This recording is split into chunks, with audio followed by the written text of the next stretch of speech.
Welcome सभी को।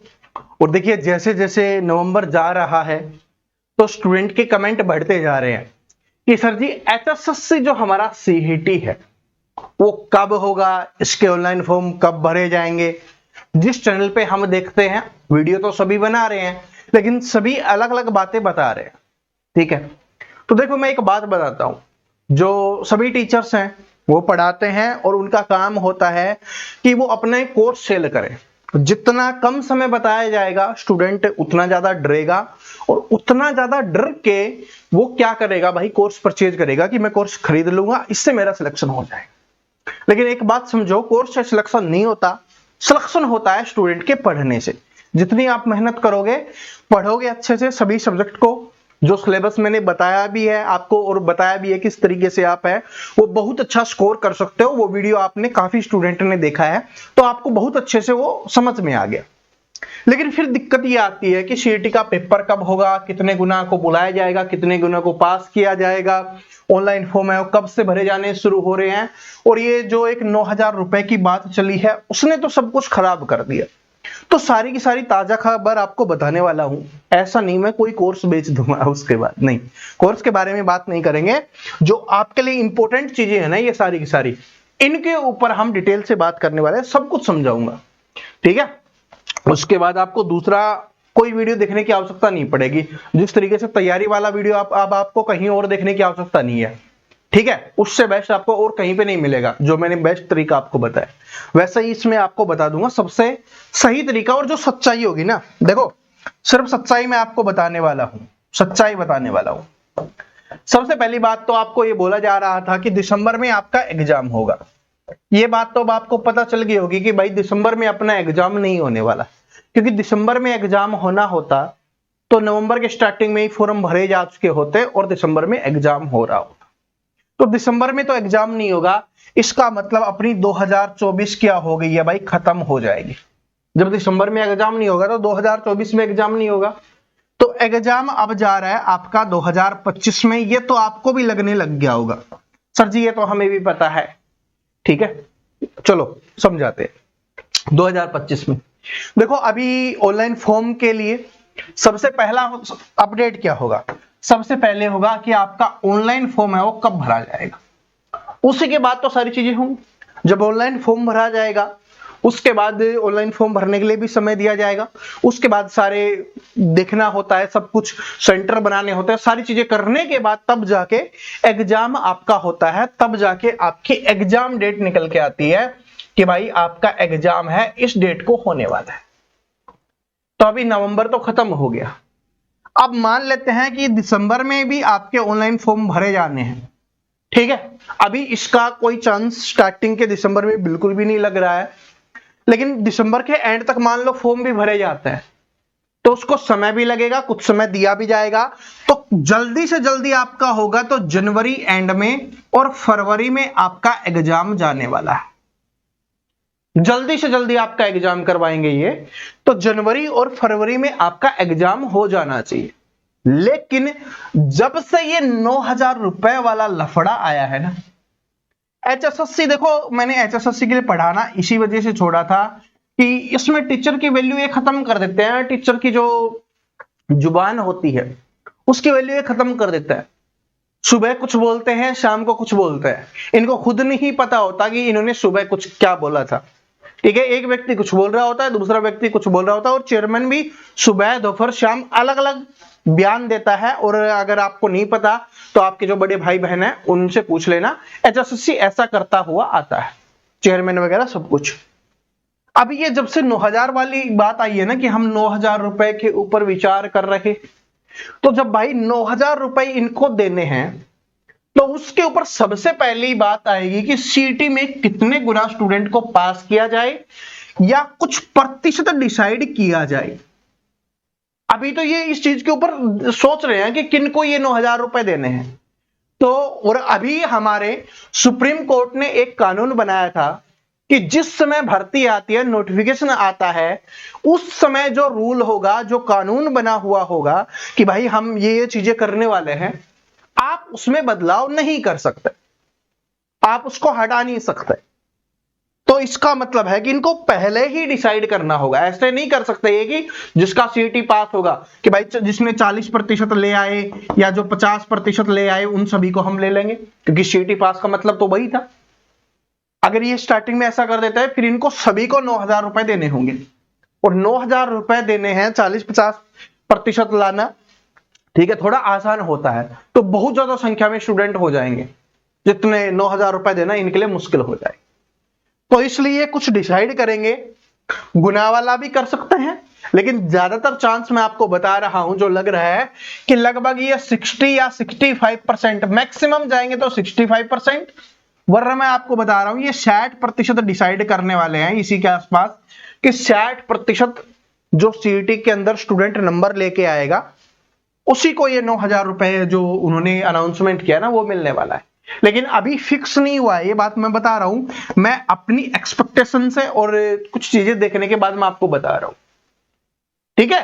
तो इसलिए अभी इनका समय लग रहा है।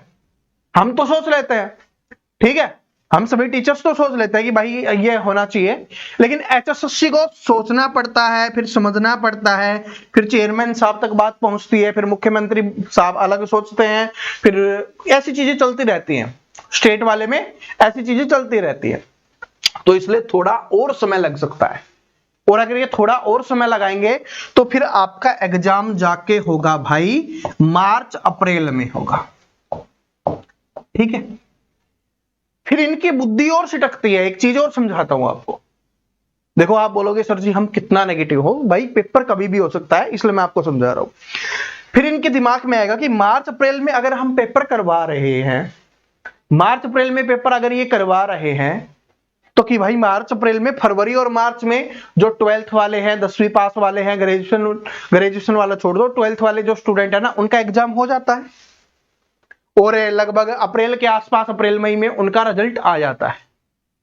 तो उस समय ऐसा हो सकता है कि पहले ये सीईटी के लिए फॉर्म भरवा ले, फिर दोबारा फॉर्म भरवा ले, क्योंकि ये ऐसा इनका चलता रहता है एचएसएससी का, ये तो आप सभी ने भी देख रखा होगा, बड़ों से पूछने की भी बात नहीं, आपको पता भी होगा।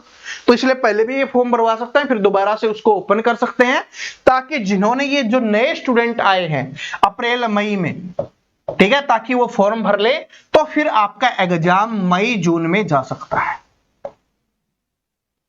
अब आप बोलोगे सर जी आपने तो जनवरी से लेकर जून तक का बता दिया। बिल्कुल मैंने आपको बता दिया है, ठीक है, क्योंकि जो सेंटर के एग्जाम होते हैं वो सही तरीके से चलते रहते हैं, जो स्टेट के एग्जाम होते हैं ना वो सिर्फ और सिर्फ राजनीति के लिए किए जाते हैं कि हमारा वोट बैंक बढ़ना चाहिए। तो उसी तरीके से ये चीजें होने वाली। अगर ये यहां तक पहुंच गए मार्च अप्रैल तक, तो फिर ये भाई मई जून में इसको लेके ही जाएंगे, वरना आपका एग्जाम जनवरी फरवरी में करवा लिया जाएगा, जनवरी एंड या फरवरी। लेकिन आप ये समझ लेना जिस दिन ये मार्च को टप गए उसके बाद फिर ये जून पे ही जाने वाले हैं, फिर ये नहीं रुकेंगे, क्योंकि इनको बोला जाएगा कि इतने नए स्टूडेंट आने वाले हैं, इतने नए फॉर्म भरे जाएंगे, उनको भी पता चल लगेगा, वोट बैंक वो भी बनने वाला है, ठीक है। तो ये सारी चीजें रहती है इस तरीके से। तो ये गड़बड़ घोटाला कहां से शुरू हो गया? जब से ये 9,000 की अनाउंसमेंट हुई है ना, तब से हो गया है। अभी ये कुछ इसके ऊपर सोच रहे हैं, बोल तो दिया, अनाउंसमेंट तो कर दिया ताकि वोट बैंक बढ़े, ठीक है भाई, स्टूडेंट को भी फायदा होगा, ऐसा नहीं स्टूडेंट को फायदा नहीं होगा, बहुत अच्छी चीज है। लेकिन इसके ऊपर अभी विचार चलेगा, बहुत सारी चीजें होंगी कि भाई कितना प्रतिशत रखना चाहिए, कितने स्टूडेंट को पास करना चाहिए, क्या क्या चीजें होनी चाहिए, फिर उसके हिसाब से आगे चीजें चलने वाली है। तो इसका मतलब आपका जो सीईटी का पेपर है ना वो थोड़ा सा आगे चला गया है। अब दिसंबर जनवरी नहीं, अब जनवरी फरवरी में होगा, या उसके बाद तो फिर आपको पता है काफी लंबा जा सकता है। तो अभी आपके पास कम से कम, अगर मैं बोलूं तो कम से कम 50 दिन का तो समय अभी आपके पास बचा हुआ है, क्योंकि भाई अभी ऑनलाइन फॉर्म भी भरे जाएंगे, उसके बाद आपका पेपर भी होगा, तो 50 दिन तो आपके पास है ही, ठीक है। और कैसे तैयारी कर सकते हो उसके ऊपर वीडियो में बना के मैंने पहले ही आपको बता दिया है कि कैसे कैसे आप तैयारी कर सकते हो। जिसने नहीं देखा, वैसे तो मैक्सिमम स्टूडेंट ने देख लिया होगा, लेकिन जिसने नहीं देखा अपने इसी चैनल पे मिल जाएगा, इससे पहले वाला वीडियो है। और एक चीज और बताता हूं, उस वीडियो में भी मैंने आपको समझाया था और आज मैं बता रहा हूं, और अगला वीडियो मेरा उसी टॉपिक पे होने वाला है कि सिर्फ हरियाणा जीके के पीछे मत लगे रहो, यहां से सिर्फ 25 क्वेश्चन आने वाले हैं। ठीक है, कितना भी बहुत अच्छा पढ़ोगे और अगर डीप आता है तो यहां से आप 20 से 22 क्वेश्चन ही कर पाओगे, और वैसे भी 20 से 22 क्वेश्चन आप आराम से कर सकते हो हरियाणा जीके में। लेकिन अगर आपको देखो, अगर 9000 वाले में भी आना है ना, तो 60% तो कम से कम चाहिए, और आपका लक्ष्य 9000 नहीं होगा, आपका लक्ष्य होगा कि मुझे जो मिल जाए। तो उसके लिए आपको मैथ्स पे फोकस करना है, जहां से 15 क्वेश्चंस आएंगे। ठीक है, बिल्कुल नॉर्मल मैथ आता है। आपको रीजनिंग पे भी फोकस करना है, जहां से भी आपके 15 क्वेश्चंस आने वाले हैं, और आपको हिंदी पढ़नी है। देखो स्टूडेंट इनको इग्नोर कर रहे हैं, इनको इग्नोर कर रहे हैं, यहां से आपके 45 क्वेश्चंस आने वाले हैं, इनको इग्नोर कर रहे हैं। कल मैं एक वीडियो लेके आने वाला हूं जिसमें मैं आपको इन दोनों मैथ और रीजनिंग के बारे में बताऊंगा। हिंदी का तो आप सभी को पता है कि मैथ और रीजनिंग में कंफ्यूजन होता है कि कौन कौन से टॉपिक्स आते हैं, ठीक है, और कौन कौन से टॉपिक्स पढ़ने हैं, कहां के कितने कितने क्वेश्चंस आते हैं। मैथ और रीजनिंग के सिलेबस के बारे में हम डिस्कस करने वाले हैं। और फिर मैं इसका आपका जो एचएसएससी का सीईटी का एग्जाम हुआ था, एचएसएससी सीईटी मैथ का, वो भी करवाने वाला हूं। और उसके बाद जो सेकंड पेपर हुआ था ग्रुप सी का, ग्रुप सी वाला, ठीक है, वो भी मैं आपको पेपर करवाने वाला हूं। मैथ्स का सॉल्यूशन भी और रीजनिंग का सॉल्यूशन भी मैं आपको करवाने वाला हूं। देखो मैंने एक बात आपको समझाई थी कि जो टीचर जो चीज पढ़ाता है वो उसी का प्रमोशन करता है, लेकिन मैंने उस वीडियो में बिल्कुल सही चीज बताई थी। आप YouTube पर चेक करना, अभी चेक करना, ठीक है। और YouTube पे एक ऑप्शन आता है कि एक वीक में स्टूडेंट क्या पढ़ रहे हैं, वहां पर दिखता है एचएसएससी सीईटी मैथ लिख के देखना, एचएसएससी सीईटी रीजनिंग लिख के देखना, और देखना कितने स्टूडेंट इन चीजों को पढ़ रहे हैं। और फिर एचएसएससी सीईटी आप हरियाणा जीके लिख के देख, 90% स्टूडेंट सिर्फ इन्हीं चीजों को पढ़ रहे हैं, इसी पे लगे रहते हैं। या तो ये पढ़ लेते हैं फिर इंडिया जीके पे चले जाते हैं, इन पे वो फोकस नहीं देते, क्योंकि उनको दिमाग में ये है कि मैथ रीजनिंग तो कहीं से भी आ जाएगा, मुझे नहीं आएगा। भाई नहीं आएगा तो सिलेक्शन होगा भी नहीं, और कहीं से नहीं आता। अब एचएसएससी ने बहुत अच्छा काम किया है, तभी हम दोबारा एचएसएससी में लौट के आए हैं, वरना एचएसएससी के लिए कम से कम 2-3 साल पहले 2021 में ही पढ़ाना छोड़ दिया था। ठीक है, 2020 में ही पढ़ाना छोड़ दिया था एचएसएससी के लिए, ठीक है। और जिनको लगता है तो आप जिस भी टीचर से पढ़ रहे हो उनसे पूछ के देख लेना भाई हमारा नाम क्या है, ठीक है। जिनको नहीं पता मेरा नाम बता देता हूं, किसी भी टीचर से पूछ लेना, वो सभी जानते हैं, सारे अपने भाई बंधु हैं, प्रवीण कटारिया, ठीक है जी। और नए स्टूडेंट आए हो, एचएसएससी मैथ और रीजनिंग भी पढ़ना चाहते हो और कोई सही जानकारी भी चाहते हो, तो चैनल को सब्सक्राइब करके बेल आइकन को प्रेस कर लेना और अपने दोस्तों के साथ इस वीडियो को शेयर कर देना। लेकिन एक गलती नहीं करनी। वो गलती क्या है कि आप सोचो कि दिसंबर में एग्जाम था तो आप पढ़ रहे थे, अब एग्जाम आगे जनवरी फरवरी या उससे आगे भी जाने वाला है तो आप पढ़ना छोड़ दो। ऐसे बहुत सारे स्टूडेंट करने वाले हैं। आप तैयारी कर रहे थे, बहुत अच्छे से अपने आप को इंप्रूव कर रहे थे, फिर एकदम से छोड़ोगे तो ऐसे नीचे चले जाओगे, और बाकी जो स्टूडेंट करता रहेगा ना वो आगे पहुंच जाएगा। फिर ये जो गैप बनेगा ना, ये जो कर्ण बनने वाला है, इसको पूरा करना आपके लिए बहुत ज्यादा मुश्किल हो जाएगा, ठीक है। तो छोड़ना नहीं, कंटिन्यू अपने को पढ़ना है। अगर एचएसएससी सीईटी में पास करना है बहुत अच्छे नंबरों से, 9000 रुपए तो मिलेंगे ही मिलेंगे, और साथ में सरकारी नौकरी भी ले लेंगे, ठीक है भाई। सभी का तो होगा नहीं, पढ़ने वाले जो स्टूडेंट होते हैं ना वही 9000 भी लेंगे और वही सरकारी नौकरी भी लेंगे, ठीक है। बिना पढ़ने वालों को तो ना ये मिलने वाले, ठीक है। जिनको लगता है कि बस थोड़ा सा पढ़ लेंगे, नहीं, ऐसा नहीं होगा। पेपर भी अच्छा बनेगा और 60% कम से कम आपसे मांगे जाएंगे, जो काफी मुश्किल होगा। थैंक यू, मिलते हैं नेक्स्ट वीडियो में। Thank you.